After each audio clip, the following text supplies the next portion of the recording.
अब मैंने ये कहा कि जंगल में मोर नाच रहा है। ठीक है। दिख रहा है, नाचते हुए दिख रहा है।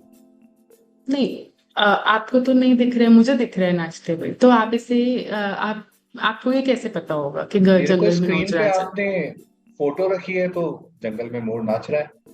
नहीं, पर इससे जरूरी तो नहीं है कि वास्तविक में, जैसे हमने विराज का एग्जाम्पल देखा था, जंगल में मोर नाच रहा होगा या नहीं नाच रहा होगा। अच्छा, ये तो स्क्रीन है, आप कह रहे हैं जंगल तो है हाँ। नहीं। सॉरी नहीं। अवनिका, मैंने जंगल में जाके देखा नहीं हाँ। है। तो जॉन लॉक की तरह जॉर्ज बर्कली भी बहुत फोकिया मानते थे कि जिस ज्ञान का हमें इंद्रियों के माध्यम से प्रत्यक्ष के माध्यम से हम अर्जित नहीं करते हैं, उसे वो बोलते थे कि वो ज्ञान ही नहीं है। वो भी इंद्रियों को एक बहुत इम्पोर्टेंट भूमिका बोलते थे कि उनकी बहुत इम्पोर्टेंट एक भूमिका होती है ज्ञान निर्माण में। और उसके साथ साथ एक बहुत जरूरी बात जो वो रखते थे कि वो ये भी था कि अगर कोई हो, जैसे मैंने आपसे पूछा कि आप तो थे ही नहीं जंगल में, आप तो स्क्रीन में देख रहे हो कि मोर जी। नाच रहा है, तो आपको कैसे पता कि मोर नाच रहा है?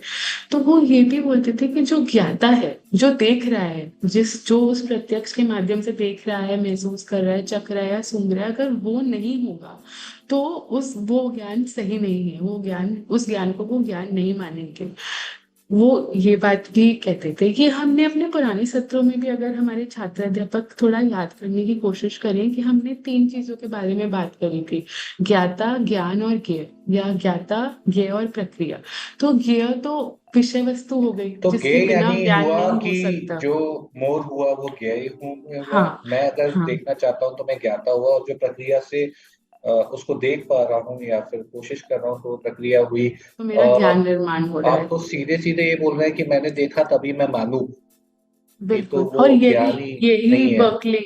हाँ, वरना वो ज्ञान ही नहीं है, वो काफी बोलते थे कि मुश्किल इसका होता है उन्हीं का ये क्लेम, आई थिंक बर्कले साहब को समझना।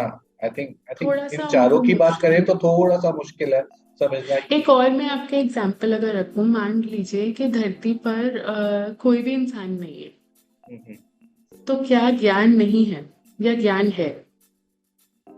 धरती पर कोई भी इंसान कोई नहीं है। इंसान नहीं है, कोई इंसान नहीं, कोई ज्ञाता नहीं है। ज्ञ है, आपके पास बहुत सारे विषय वस्तु हैं जिनके बारे में आप ज्ञान कर सकते हो, पर आप हो नहीं, आप धरती पर नहीं हो। तो हम्म, क्या उसे हम ज्ञान मानेंगे बर्कली के हिसाब से? जब ज्ञाता ही नहीं है तो आप कह रहे हैं कि ज्ञेय का भी अस्तित्व नहीं रहा। Exactly exactly। हाँ, वो यही बोलते थे कि जो ज्ञाता है उसका ज्ञेय के साथ जो रिलेशनशिप है वो बहुत ज्यादा महत्वपूर्ण है। अगर ज्ञाता नहीं होगा तो ज्ञेय की कोई आइडेंटिटी, कोई अस्तित्व ही नहीं होगा। ये तो कुछ वैसी ही बात हो गई, अगर इस पृथ्वी में सारे जो व्यक्ति हैं अगर वो देख नहीं पाए तो क्या रंग होंगे? फिर तो नहीं होंगे। बिल्कुल नहीं।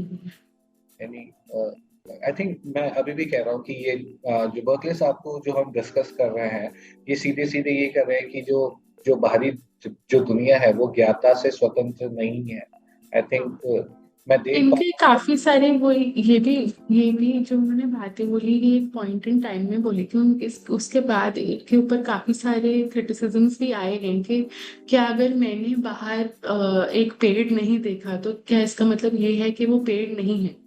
तो जी। हम जानते हैं कि ऐसा नहीं है, बाहर पेड़ है। अब वो मैंने नहीं देखा तो किसी और ने तो देखा ही होगा, दैट उसका मतलब ये नहीं है कि उसका कोई आइडेंटिटी नहीं है, उसका कोई अस्तित्व ही नहीं है। पर जो पेड़ की विशेषता है वो ज्ञाता के ऊपर ही निर्भर करती है। अगर ज्ञाता नहीं होगा तो पेड़ क्या है, कितने उसमें पत्ते हैं, पत्तों का रंग क्या है, वो चीज कोई नहीं बता पाएगा अगर वो ज्ञाता नहीं होगा। इस वजह से वो बोलते हैं कि विषय का या फिर ज्ञेय का अस्तित्व ही नहीं होगा अगर ज्ञाता नहीं।